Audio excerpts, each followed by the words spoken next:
예, 우리 오늘 할 말씀은 누가복음 2장 8절에서 14절 말씀입니다. 누가복음 2장 18절에서 14절 말씀 같이 한 목소리로 읽겠습니다. 시작. 그 지역의 목자들이 밤에 밖에서 자기 양떼를 지키더니 주의 사자가 곁에 섰고 주의 영광이 그들을 두루 비추매 크게 무서워하는지라. 천사가 이르되 무서워하지 말라. 보라, 내가 온 백성에게 미칠 큰 기쁨의 좋은 소식을 너희에게 전하노라. 오늘 다윗의 동네에 너희를 위하여 구주가 나셨으니 곧 그리스도 주시니라.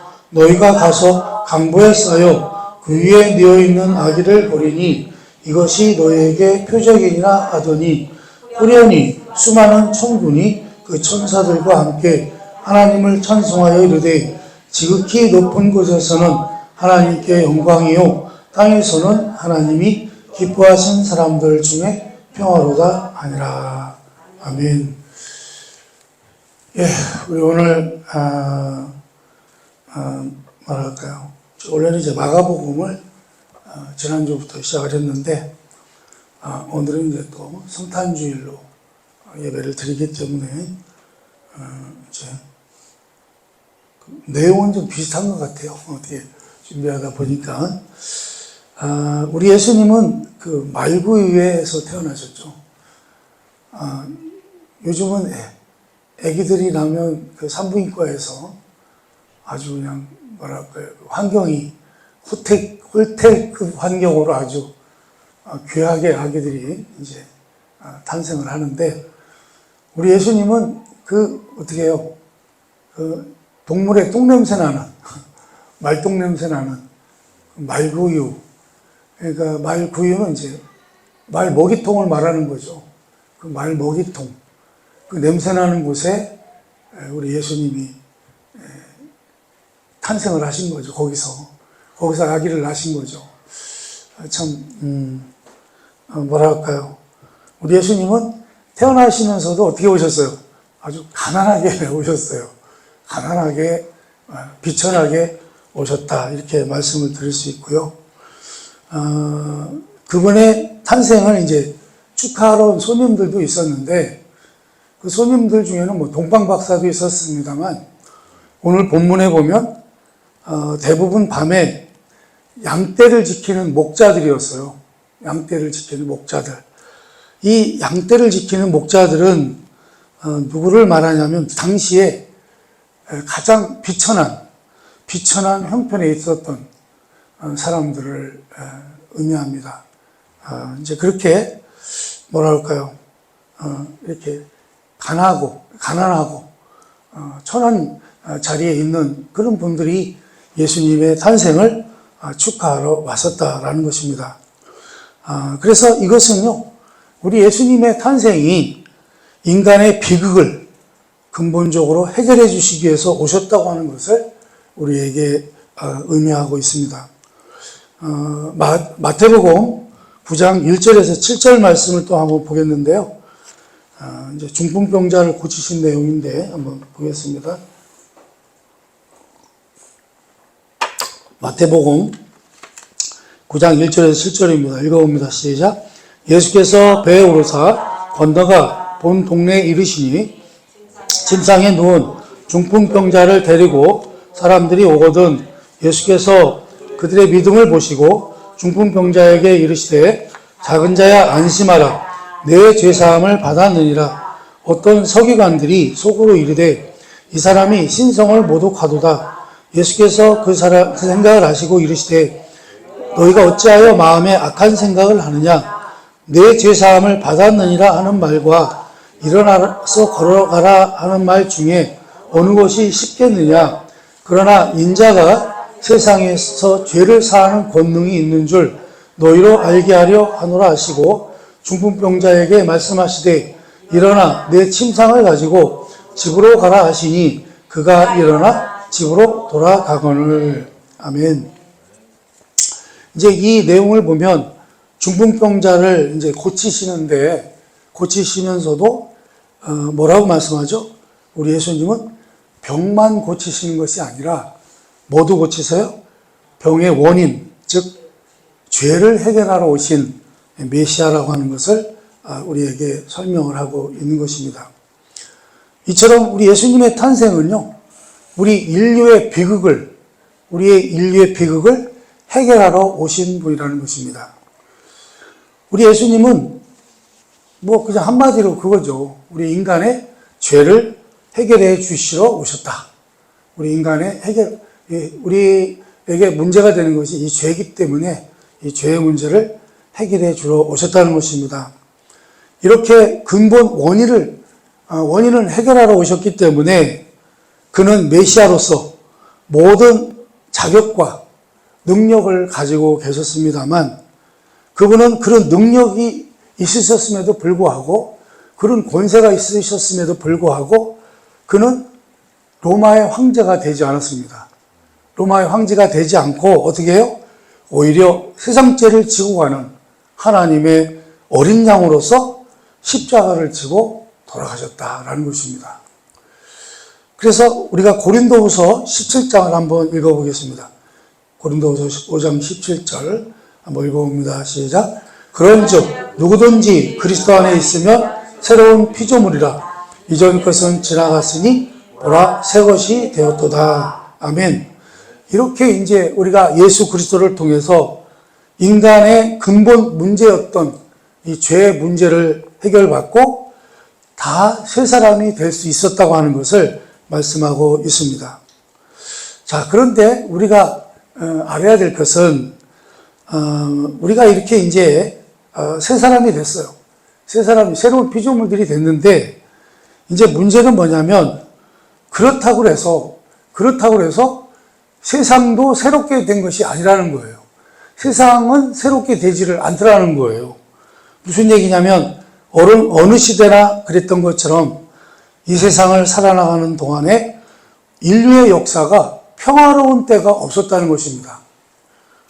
지금도 그렇습니다만 두려움, 전쟁, 기근, 천재지변 같은 어려운 때는 물론이고 평화로울 때에도 사람들이 저지르는 탐욕과 부패로 인해서 인류는 한 번도 평화를 누려본 적이 없다라는 것입니다. 여러분, 세상은 어때요? 세상은 변하지 않습니다. 예수님이 오셔서 십자가를 지셨어요. 그래서 우리의 인간의 근본 문제를 해결해 주셨음에도 불구하고 세상은 변하지를 않더라는 거예요. 그 후에 이어지는 기독교 역사상에 많은 순교가 있었고요. 교회의 증언과 실천이 있었음에도 세상은 변하지를 않더라는 거예요. 그런데 변한 게 뭐가 있어요? 변한 게 있죠. 변한 게 무엇이었습니까? 예수 그리스도로 말미암아 그분의 자녀들이 구원을 받은 것. 그것은 변화가 된 것입니다. 구원을 입은 하나님의 자녀들의 증언으로 인해서 하나님의 백성이 늘어난 것뿐이라는 거예요. 그러니까 우리 예수님이 오셔서 세상이 변한 것이 아니라 뭐가 변한 거예요? 하나님의 자녀들, 그분의 자녀들이 구원을 받은 것. 그렇게 해서 하나님의 백성이 늘어났다는 거예요. 그 늘어난 것 뿐이지 여전히 세상은 어떻게 해요? 그대로 달라진 것이 없다는 것입니다. 자, 그래서요, 고린도후서 우리가 4장을 한번 보겠습니다. 4장 8절에서 12절입니다. 한번 읽어봅니다. 시작. 우리가 사방으로 우겨쌈을 당하여도 쌓이지 아니하며 답답한 일을 당하여도 낙심하지 아니하며 박해를 받아도 버림받지 아니하며 거꾸로 뜨림을 당하여도 망하지 아니하고 우리가 항상 예수의 죽음을 몸에 짊어짐은 예수의 생명이 또한 우리 몸에 나타나게 하려 함이라. 우리가 살아있는 자가 항상 예수를 위하여 죽음에 넘겨짐은 예수의 생명이 또한 우리 죽을 육체에 나타나게 하려 함이라.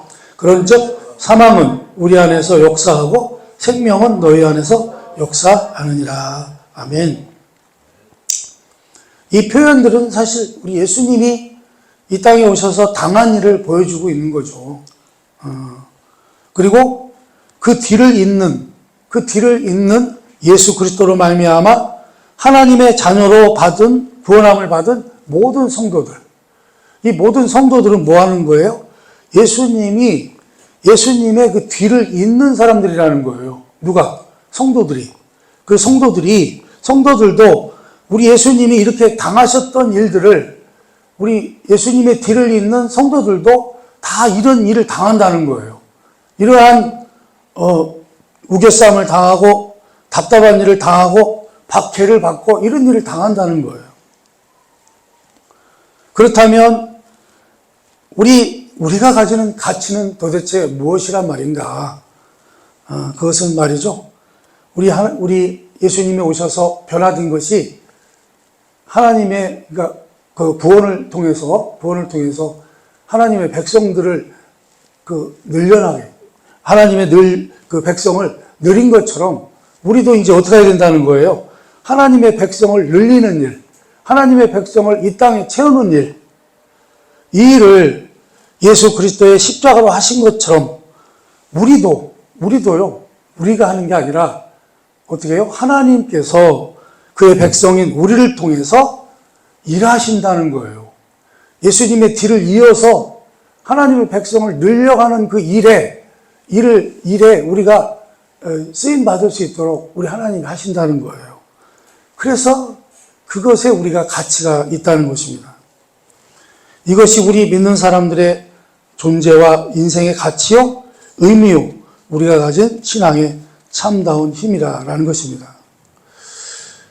무슨 얘기냐면 하나님은요, 우리를 통해서 일하신다는 거예요. 우리를 통해서 일하신다 이렇게 얘기하니까요, 글쎄 우리 하나님께서 나를 통해서 일하시나?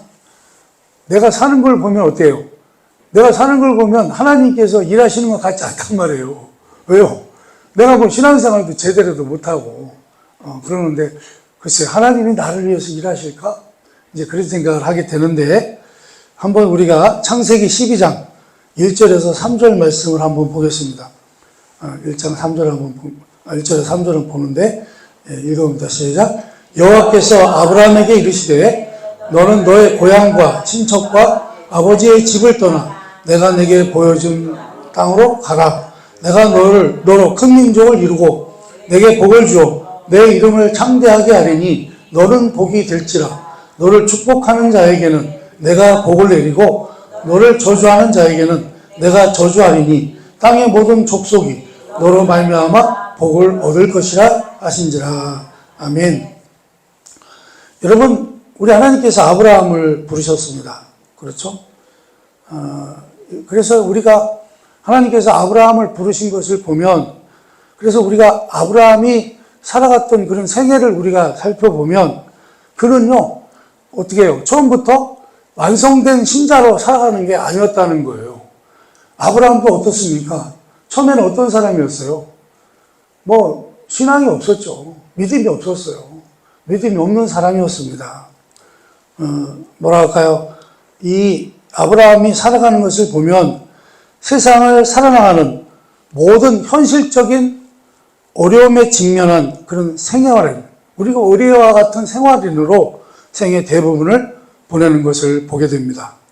그래서 자식이 없어서 전전긍긍하고 목축을 하다가 좁아지니까 어떻게 해요? 조카와 헤어지기도 하고 기근이 들어서 애굽으로 도망을 가기도 하고 그 속에서는 또 많은 그런 사연들이 있습니다만 여러 가지 그러한 현실적인 삶의 도전들에 반응하기 급급한 그런 인생을 살았습니다. 자, 그러나 아브라함은 어떤 사람이었다는 거예요? 그랬지만 그는 하나님의 사람이었다는 것입니다. 사실 아브라함은요, 그저 살아가기에 바쁜 필부의 모습으로 살았습니다만 그럼에도 그는 누구였어요? 하나님의 사람이었다는 거예요. 마찬가지예요, 우리도 그냥 평범하게 살아가잖아요. 그죠?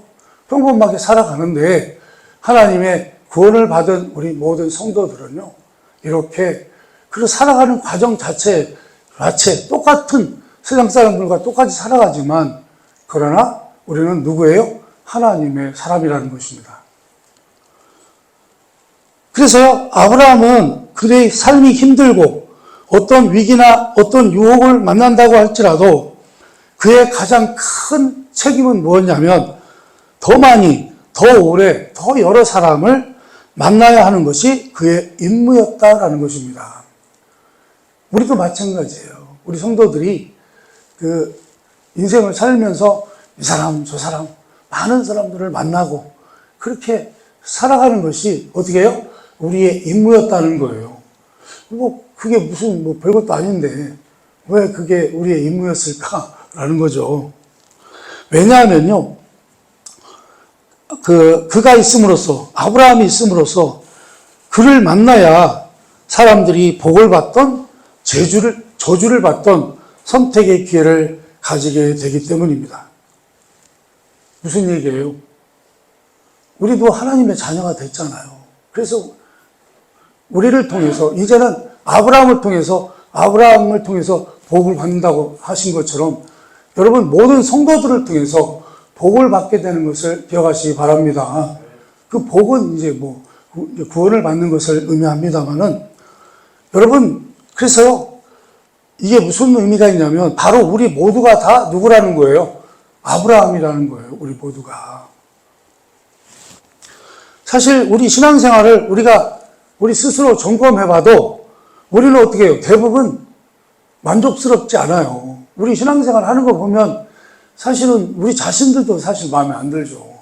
내가 지금 도대체 신앙생활 제대로 하는 건지 안 하는 건지 잘 모른단 말이죠. 그러나 성경이 증언하는 것은 뭐냐면 여러분이 훌륭하거나 훌륭하지 못하거나 그 전에 하나님의 자녀는 그 자체로 이미 아브라함의 사명과 가치를 지닌다는 거예요. 여러분은 나 스스로는 별거 아닌 것 같은데 별거 아닌 것 같지만 여러분들은 하나님의 자녀로 구원을 받았기 때문에 아브라함처럼 여러분들의 인생 자체가 그냥 쓰임을 받는다는 거예요. 그 자체로 쓰임을 받는다는 것입니다. 그래서 여러분의 고민도 무슨 얘기냐면 내가 지금 고민하는 것도 여러분들이 하나님을 아는 자로서의 고민이고 여러분의 실패하는 것도 하나님의 아는 자로서의 실패라는 것입니다. 여러분의 성공이나 형통도 하나님의 은혜 아래서의 형통과 성공이라는 것입니다. 그래서 여러분은 늘 여러분이 바로 복의 근원이라고 하는 것을 기억하시기 바랍니다. 왜 그러냐면요, 여러분의 성공과 실패가 상대방에게 영향을 끼치는 것이 아니라 여러분이 하나님 앞에 있고 하나님과 관계되어 있다는 것으로 여러분이 쓸모가 있다는 것입니다. 여러분은요, 어떤 상황이 있어도 나는 지금 누구하고 관계가 있어요? 하나님과 관계가 있는 사람이라는 거예요. 내가 실패했어도, 내가 망했어도, 내가 잘됐어도 다 나는 지금 누구하고 연관이 돼 있어요? 하나님과 연관이 돼 있다는 거예요. 우리 하나님은 그런 우리의 모습을 통해서 그 모습을 사용하신다는 거예요. 사람들의 생명을 구원하는데 우리의 그러한 것까지도 다 사용하신다는 거예요. 그래서 여러분의 한숨과 고민과 절망과 답답함에도 불구하고 여러분만이 예수 그리스도의 십자가의 가치와 기적을 이어가는 증인이요, 안내자요, 중요한 실마리라라는 것입니다. 그래서 여기에 우리는 성탄을 맞이하는 우리의 감사가 있는 것입니다. 우리의 못난 것에도 불구하고 하나님께서는 나를 통해서 일하시고, 여러분 사실 우리는 못난 것밖에 없잖아요. 근데 그래도 우리 하나님 어떻게 해요? 당신이 하나님의 은혜로 구원받은 우리를요,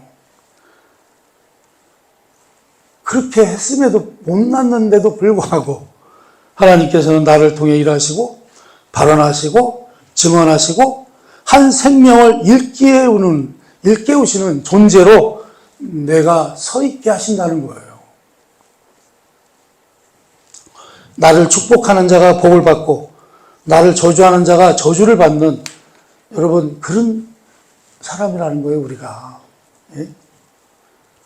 여러분, 믿는다는 것, 하나님의 자녀가 된다고 하는 것은요, 그것 자체가 이미 무한한 특권을 누리는 것이라는 이해와 감사가 있어야 한다라는 것입니다. 여러분이 이것을 이해하게 되면요, 여러분이 신자된 존재의 가치를 알게 될 것입니다. 여러분의 사소하고 보잘것없는 삶이 얼마나 큰 것인가를 확인하게 될 것입니다. 여러분, 주님이 오신 것은요, 우리를 죄와 사망에서 구원하셨을 뿐만 아니라 우리를 통해서 그 구원과 영원한 소망과 복된 것으로 일하신다는 사실에 우리가 놀라는 것입니다. 나를 통해서 일하신다고? 글쎄. 여러분, 그리스도께서 구원과 복으로 부르신 일에 우리가 협력자로, 증인으로, 안내자로, 시중둔 일꾼으로 서게 됐다는 사실에 놀라운 기쁨이 우리에게 있는 것입니다. 여러분, 그래서요, 예수 그리스도를 믿는 모든 성도들이 이 세상을 사는 동안 세상의 눈으로 볼 때는 잘 살든지 못 살든지 유명한 사람이 되든지 무명한 사람이 되든지 간에 성공과 실패를 막론하고 우리의 존재가 왔다 갔다 하고 고민하고 괴로워하고 넘어지고 쓰러지고 할지라도 우리야말로 하나님이 베푸시는 유일한 복과 영생으로 가는 기회의 초석이라는 거예요, 우리가. 이 초석이라는 사실을 기억해야만 한다라는 것입니다. 그러니 여러분, 이 사실이 여러분으로 하여금 여러분 인생에 큰 힘을 얻고 자신감을 얻으시기를 바랍니다. 그래서 여러분의 모습을 돌아보면서 여러분의 모습이 참으로 보잘것없고 내가 구원을 받았다고 해도 뭐 달라진 것도 없고 그런 것 같지만 그러나 그런 우리를요, 그런 부족한 우리를 그래도 우리 하나님은 어떻게 해요? 우리를 지금 크게 사용하고 계신다고 하는 그것을 잊지 마시기 바랍니다.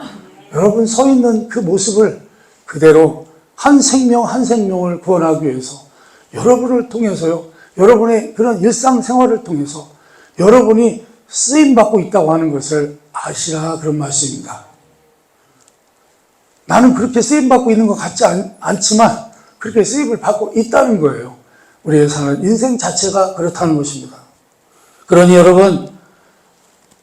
여러분이 그러한 것들을 통해서 그 인생에 큰 힘을 얻으시라 그런 말씀입니다. 그리고 그 의미와 가치에 대한 책임을 이해하고 실천하는 생애가 되시기를 주님의 이름으로 축원합니다. 기도하겠습니다.